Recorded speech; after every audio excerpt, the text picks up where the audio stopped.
Assalamualaikum warahmatullahi wabarakatuh. Halo teman-teman, perkenalkan nama saya Dika Safitri, NIM 1947042003 dari kelas M81.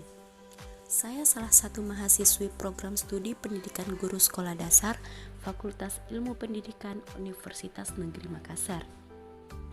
Video ini dibuat untuk memenuhi tugas akhir mata kuliah pendidikan inklusi di SD. Nah, dalam video ini saya akan membahas materi mengenai hakikat layanan bagi anak berkebutuhan khusus. Yuk simak videonya untuk mengetahui lebih lanjut. Istilah anak berkebutuhan khusus merupakan istilah terbaru yang digunakan dan merupakan terjemahan dari Child with Special Needs yang telah digunakan secara luas di dunia internasional. Penggunaan istilah anak berkebutuhan khusus membawa konsekuensi cara pandang yang berbeda dengan istilah anak luar biasa yang pernah dipergunakan dan mungkin masih digunakan.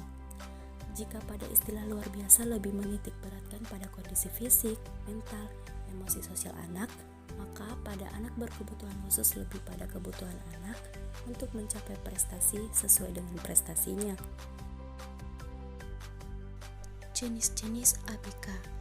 Secara umum, rentangan anak berkebutuhan khusus meliputi dua kategori, yaitu yang pertama, anak yang memiliki kebutuhan khusus yang bersifat permanen akibat dari kecacatan tertentu atau anak penyandang cacat, seperti yang tidak bisa melihat atau tunanetra, yang tidak bisa mendengar atau tunarungu, dan yang mengalami cerebral palsy. Dan yang kedua itu ada anak berkebutuhan khusus yang bersifat temporer. Ciri-ciri anak berkebutuhan khusus. Yang pertama, kontak mata tidak fokus. Yang kedua, lebih suka menyendiri. Yang ketiga, emosional. Dan yang keempat, kesulitan berkomunikasi. Anak berkebutuhan khusus adalah anak yang secara pendidikan memerlukan layanan yang spesifik yang berbeda dengan anak-anak pada umumnya. Anak berkebutuhan khusus ini memiliki apa yang disebut dengan hambatan belajar dan hambatan perkembangan. Oleh sebab itu, mereka memerlukan layanan pendidikan yang sesuai dengan hambatan belajar dan hambatan perkembangan yang dialami oleh masing-masing anak. Hakikat layanan bagi anak berkebutuhan khusus. Apa sih itu layanan? Jadi, layanan yaitu suatu jasa yang diberikan oleh seseorang kepada orang lain untuk memenuhi kebutuhannya.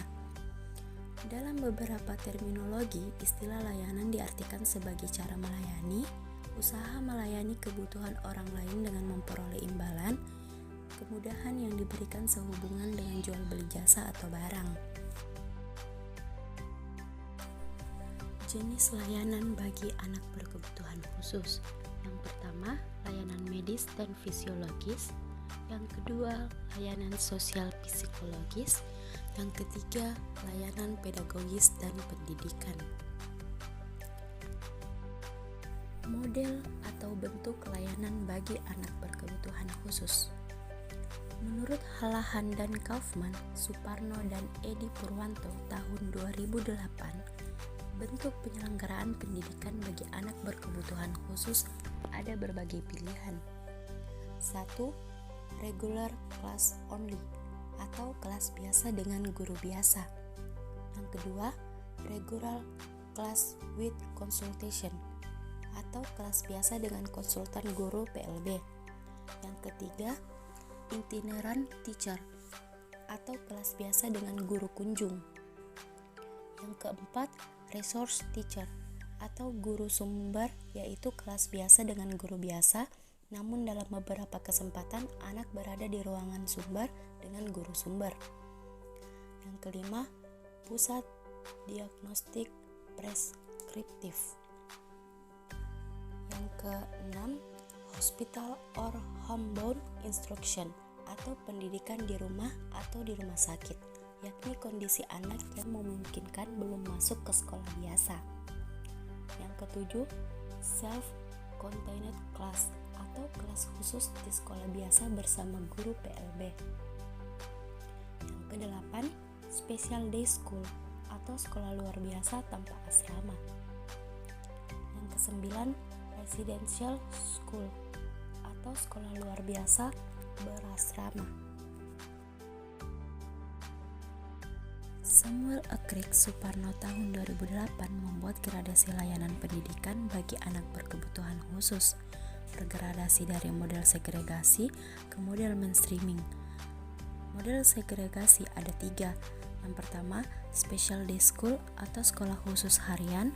Yang kedua, residential school atau sekolah berasrama. Dan yang ketiga, residential institution atau institusi khusus. Model kedua itu model mainstreaming. Model mainstreaming ini ada beberapa.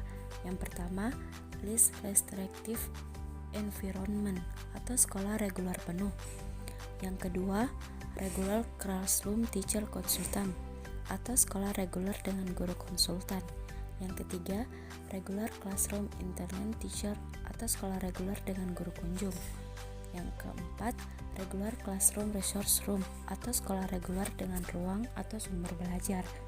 Yang kelima, part-time special class atau sekolah reguler separuh waktu. Dan yang keenam, self-contained special classes atau kelas khusus tetapi tetap pada sekolah reguler. Berdasarkan kedua pendapat tentang model atau bentuk-bentuk layanan bagi anak berkebutuhan khusus dapat dikelompokkan menjadi 2 kelompok. Yang pertama, layanan pendidikan segregasi atau segregation, dan yang kedua layanan pendidikan terpadu atau integrasi. Bentuk layanan pendidikan segregasi adalah sistem pendidikan yang terpisah dari sistem pendidikan anak normal. Ada 4 bentuk penyelenggaraan pendidikan dengan sistem segregasi, yaitu yang pertama, sekolah luar biasa atau disingkat dengan SLB. Yang kedua, sekolah luar biasa berasrama. Dan yang ketiga, kelas jauh atau kelas kunjung. Dan yang keempat, sekolah dasar luar biasa.